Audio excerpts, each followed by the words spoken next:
Hi, I'm Jim Zwack from the Davey Institute, North America's premier tree research laboratory, and today we're talking trees.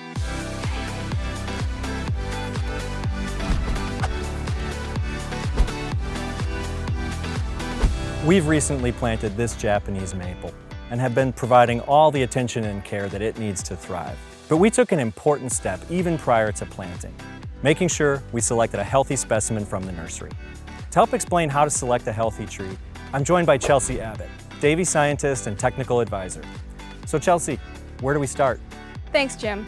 The first important thing to know is that nursery trees can be sold as bare root, in container, or with their root balls wrapped up in burlap. This last one is commonly referred to as balled and burlapped or B&B trees.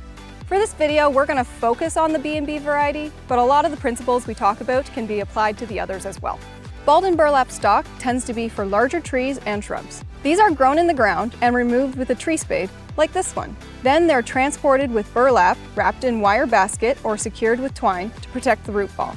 To ensure survivability, B&B trees are often dug at specific times of the year.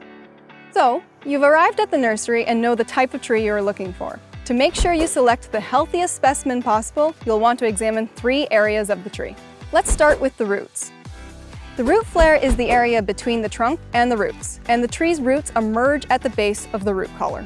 When looking at nursery stock, the bottom of the root collar should be at or slightly above the level of soil. You can carefully remove soil around the base to determine where the roots are, and the topmost root should be no deeper than 1 to 2 inches. Another thing to be on the lookout for are girdling roots, roots that are within the root ball that can encircle the base of the tree.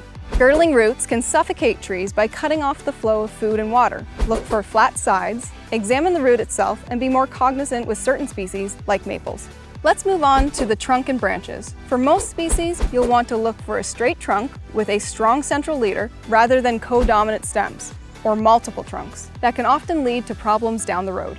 The trunk should be free of bore exit holes, cankers, and major wounds. Any past pruning cuts should be healed or cut outside the branch collar to facilitate future healing.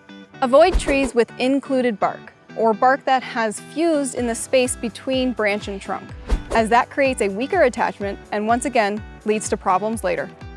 Finally, leaves can be a great indicator of tree health. Look for new growth, which can indicate a healthier tree, whereas branches with sparse or no leaves can indicate a tree that is under stress. Poor leaf color is another symptom of nutrient deficiency, stress, and disease. Finally, look for significant damage to the leaves, including leaves that are shriveled, curled, chewed on, or scorched. Thanks, Chelsea. Now that you know what to look for, a little investigation at the nursery can go a long way.